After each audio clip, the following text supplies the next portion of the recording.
dans votre marche avec Dieu, dans votre quête de rechercher la direction de Dieu, dans vos affaires, dans votre famille, dans tout ce que vous faites, vous allez faire face à ces 4 opinions. Numéro 1, vous allez toujours faire face à l'opinion des experts. Les experts, c'est qui? C'est ceux qui ont fait des études pour, c'est ceux qui ont la technicité, c'est ceux qui comprennent le sens de l'affaire. Regardez par exemple, il peut arriver que quelqu'un est malade. Tu as une idée parce que tu as déjà vu plusieurs fois quelqu'un avoir ces symptômes. Et puis tu dis, bon écoutez, donnons-lui tel médicament. Et quelqu'un va te dire, non, non, non, non, non, non, non. Consultons un spécialiste, consultons un expert et qui nous dise réellement quel est le problème. Donc dans les situations de la vie, on a toujours besoin de l'avis d'un expert. Parce que les experts nous rassurent. Deuxième avis, c'est l'avis de celui qu'on appelle le propriétaire du bateau, qui est un avis économique. Dans ce que vous êtes en train de faire, dans une décision que vous voulez prendre, vous allez faire face à un avis économique. Bon, écoutez, je vais envoyer mon fils aux États-Unis, mais je pense que économiquement, j'ai ça. Donc très souvent, nos décisions sont influencées soit par l'avis de l'expert, soit par l'avis économique. Parce que le propriétaire du bateau, ce qu'il dit, c'est quoi? Bon, il faut qu'on parte. Parce que si on ne va pas, moi je perds de l'argent. J'ai embarqué des marchandises qui doivent arriver tel jour. Si les marchandises restent sur le bateau, il va avoir des marchandises qui seront avariées et je vais avoir des problèmes économiques. Donc il se base sur une position économique pour dire il faut qu'on parte. Donc sur la base de son explication, le centenier trouve qu'il a raison, il faut qu'on parte. Maintenant, troisième avis important auquel tu vas faire face, c'est l'avis de la majorité. Frère, dans la vie, tu feras face toujours à l'avis de la majorité. Tu vas te retrouver dans une situation où la plupart des gens autour de toi vont te dire on pense que c'est bon, on peut partir. On pense que ça va, on peut partir. Mais je vais vous dire la vérité, ce n'est pas tout ce qui est majoritaire qui est la volonté de Dieu. Ce n'est pas tout ce qui semble correct qui est la volonté de Dieu. Donc si vous avez l'habitude d'écouter la majorité, vous pouvez également vous tromper. Parce que tout le monde a dit ok,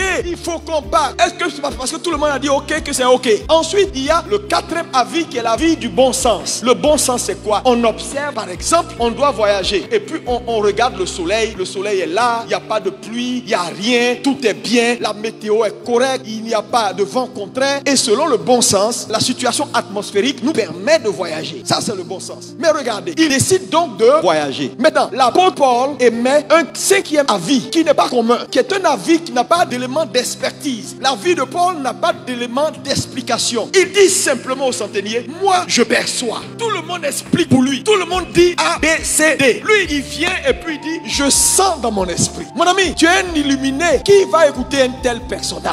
Si toi tu étais dans cette situation-là, quelle décision tu allais prendre? Tu étais dans le navire, le patron du bateau a parlé, il a expliqué économiquement pourquoi il faut qu'on parte. L'expert, le pilote, celui qui maîtrise le bateau, a expliqué la technicité, la véracité. Pourquoi ce bateau-là, il ne peut pas couler? Pourquoi il a été fabriqué? Qui l'a fabriqué? Il a expliqué, il est le technicien. Frère, souvent quand les experts parlent, on est rassuré. Frère, je veux te dire ce matin, si tu cherches Dieu, il va falloir souvent fermer ton oreille. Très souvent, on aime suivre là où il y a la majorité. Dieu n'est pas dans la majorité. Dieu n'est pas souvent dans la foule. Il te faut être un homme spirituel qui a grandi jusqu'à un certain niveau pour être dans une telle situation et avoir une décision contraire. Je peux imaginer Paul, seul contre tous. Mais Paul était un homme spirituel. C'est pourquoi j'ai dit, vous devez grandir. Vous devez devenir des hommes spirituels. Le temps d'être bébé au biberon, c'est dépassé. Frère, c'est ta survie qui en dépend. Frères et sœurs, quand on marche avec Dieu, ce n'est pas des calculs. La marche avec Dieu, la capacité de saisir les choses spirituelles, frère, ne s'explique pas. La Bible dit c'est spirituellement qu'on juge des choses spirituelles. Voilà pourquoi vous devez grandir. Voilà pourquoi vous devez quitter le statut de népios pour devenir des kouios, des hommes faits à l'image et à la ressemblance de Jésus. Sinon, les événements vont vous dépasser. Et beaucoup de gens ne s'en sortent pas parce que face à toutes les opinions, face à toutes ces voix qui viennent à eux, ils n'ont pas la capacité et la possibilité de connecter avec la bonne voix. Paul dit je perçois. Quand il a parlé, la Bible dit le centenier n'a pas écouté Paul. Le centenier a préféré écouter ce qui est écoutable. Ce n'est pas ce qui est écoutable qui est écoutable. Nous les chrétiens, on aime écouter l'écoutable. On dit quand je le regarde, il doit être un homme de Dieu. Parce que je vois ça, je vois ça, je vois ça. Frère, Dieu n'est pas un homme. Si vous ne travaillez pas pour savoir être Dieu, frère, il y a des choses. Il y a des niveaux, il y a des percées que vous ne pouvez pas avoir. Mais regardez, imaginez Paul. Si Paul n'était pas un homme spirituel, non seulement il faisait du mal à sa vie, mais il faisait du mal à la vie des autres. Je vous dis, votre incapacité de connecter avec la voix de Dieu va vous détruire, mais va détruire ceux qui sont avec vous. Si Paul n'avait pas écouté Dieu, il serait mort et tout ce monde-là serait mort. Donc ta responsabilité est double. Ne crois pas que quand on te demande d'être un homme spirituel, c'est toi seul. Non seulement tu vas sauver ta vie, mais tu vas sauver ce que Dieu t'a donné. Même dans l'éducation de ta maison, dans la conduite des affaires de ta maison. Si tu ne sais pas écouter Dieu, tu vas écouter la voix de l'expert. Tu vas écouter la voix du propriétaire du bateau, ou tu vas écouter la voix de l'ensemble ou du bon sens. Et c'est ce qui va te perdre. Parce que dans tout ce que Dieu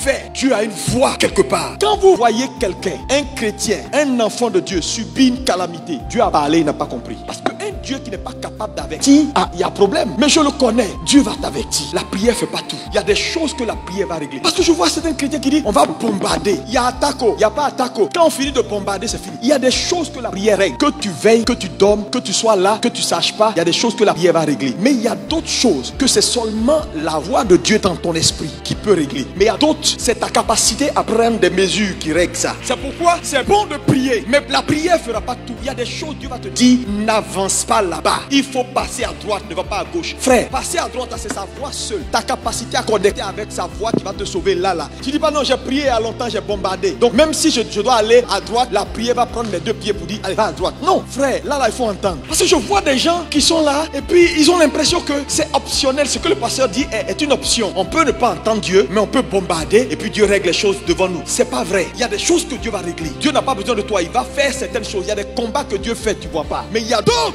tu as besoin d'entendre. C'est pourquoi devenez des hommes spirituels. Frère, la vie ne tient qu'à un fil. J'ai dit, Dieu va toujours vous parler. Le vrai problème des chrétiens, c'est que peu sont ceux qui entendent Dieu. Souvent, ils ont des brins de lumière. C'est ça qui les fatigue. Parce que la conviction d'un homme ne peut pas être bâtie si sa foi dans la parole qu'il a entendue n'est pas établie. Regardez, tu vas voir des chrétiens qui veulent prendre une décision. Ils sentent qu'ils luttent. Mais il y a tellement d'avis qui ont de la substance autour d'eux qu'ils finissent par choisir d'aller avec la majorité. Mais le vrai problème, ce n'est pas parce que Dieu n'a pas essayé. Le vrai problème, c'est que son esprit est tellement noyé qu'il a eu des brins de lumière. C'est pourquoi je vais vous dire, priez beaucoup. Parce que c'est seulement la prière qui a la capacité de séparer l'esprit d'un homme et de le rendre sensible jusqu'à un certain niveau. Si tu n'es pas quelqu'un qui prie beaucoup en esprit, ta capacité de discerner, tes antennes spirituelles vont perdre leur fréquence. Dieu parle tantôt d'une manière, tantôt d'une autre. Et l'on n'y prend point garde. Pourquoi nos antennes spirituelles sont désactivées? Paul avait un esprit sensible. Pendant que je prêche, je vois Paul dans le bateau. Tout le monde le regarde comme un